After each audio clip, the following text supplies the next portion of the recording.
नीतीश कुमार को लेकर के कई तरह की राजनीतिक चर्चाएं चलती हैं। उन चर्चाओं में एक चर्चा ये भी थी कि नीतीश कुमार आए तो ठीक है 5 महीने पहले महागठबंधन में, लेकिन महागठबंधन में आने के बाद वो शुरुआती दौर जैसे नहीं है।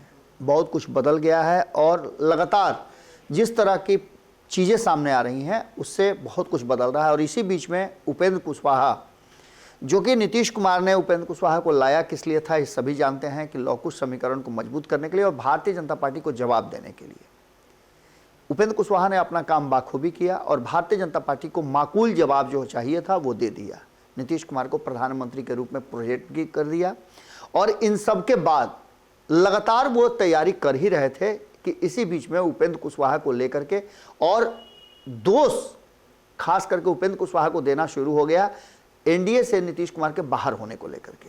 पार्टी के भीतर काफ़ी हंगामा मचा और इस हंगामे ने कहीं ना कहीं उपेंद्र कुशवाहा के मुखर अभिव्यक्ति को सही ढंग से न समझते हुए एक अलग दिशा में चीज़ों को मोड़ना शुरू कर दिया। नीतीश कुमार के सामने भी बार बार जब उपेंद्र कुशवाहा का नाम आने लगा तो उन्होंने झुंझला कर कहा कि उनको कह दीजिएगा हमसे बात कर लेंगे। वो तो कई बार आया गया है, यहाँ तक कह दिया कि उपेंद्र कुशवाहा ही उनसे संपर्क किए थे। ये सारी बातें अपनी जगह पर हो ही रही थी कि इसी बीच में तेजस्वी यादव को एक बड़ा लीड मिल गया।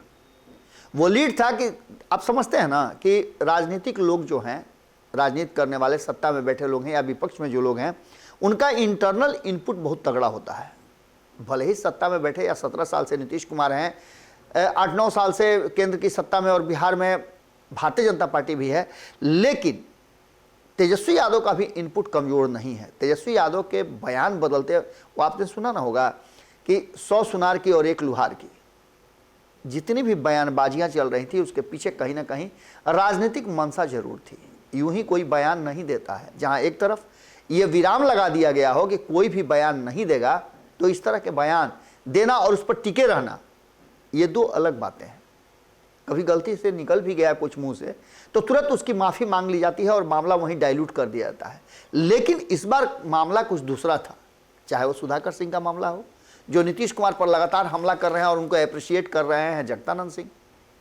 वहीं आपको बता दें कि सुधाकर सिंह के बाद और भी कई बयान आ गए। आपने देखा किस तरह से प्रोफेसर चंद्रशेखर, जो कि नीतीश कुमार और तेजस्वी यादव के मंत्रिमंडल में मंत्री हैं, कहा जाता है कि काफ़ी करीब है तेजस्वी यादव के, और उनके द्वारा इस तरह का बयान दिया जाना कहीं ना कहीं मामले को फिर से एक बार डाइवर्ट करने की कोशिश थी।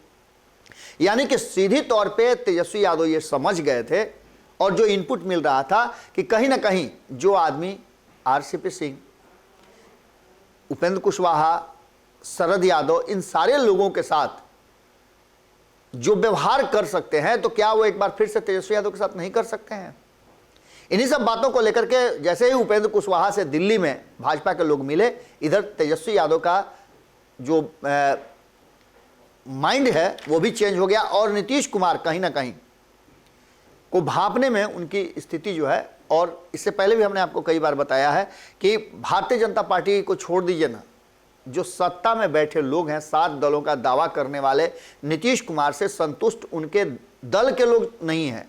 बाकी के दलों का तो छोड़ दीजिए ना, उनके खुद के दल में नीतीश कुमार के इस फैसले को लेकर के काफ़ी भ्रांतियां हैं।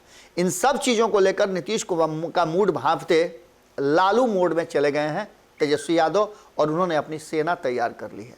लश्कर तैयार है और ये लश्कर, आपने देखा होगा कि जैसे ही लगातार कई लोगों पर जदयू का अटैक हो रहा था और दोनों ने, खास करके जदयू ने अपने जितने भी माने सेना के लड़ाका हैं उन सब लोगों को छोड़ दिया था। सोशल मीडिया से लेकर के मीडिया के अलग अलग माध्यमों से वो लगातार बम वर्षा कर रहे थे, तीरों का प्रहार हो रहा था। लेकिन वहीं एक ही बार में तेजस्वी यादव ने सब कुछ पैक कर दिया और गुलाम रसूल बलियावी के बयान पर उन्होंने सीधे नीतीश कुमार को टारगेट कर लिया। लेकिन इन सब के बीच में आपको बता दें कि अब जो वर्तमान स्थिति बन रही है उसमें भारतीय जनता पार्टी भी चाहती है कि उसकी लड़ाई 2024 और 25 में नीतीश कुमार से नहीं बल्कि सीधी टक्कर तेजस्वी यादव से हो। इसके पीछे हम कई बार आपको बता चुके हैं कि भारतीय जनता पार्टी ने ये प्लान बना लिया है कि जिस तरह से अखिलेश के विरुद्ध और अन्य लोगों के विरुद्ध सीधी लड़ाई हो रही है। हार या जीत अलग बात है, लेकिन सीधी लड़ाई में इस बात का पूरा पूरा अंदाजा होता है कि आप या तो जीतेंगे या हारेंगे। नीतीश कुमार के रहते ये संभव नहीं है और यही कारण है कि अब जो आने वाली स्थिति उत्पन्न हो रही है उसमें तेजस्वी यादव अपर हैंड लेकर के चल रहे हैं। नीतीश कुमार और उनकी टीम को मजबूर होना पड़ेगा और उपेंद्र कुशवाहा यदि कोई फैसला कर लेते हैं पार्टी से बाहर जाने का, तो ऐसी स्थिति में नीतीश कुमार के लिए और भी ज़्यादा मुश्किलें होंगी, क्योंकि कुछ न कुछ तो जरूर डैमेज करके जाएंगे।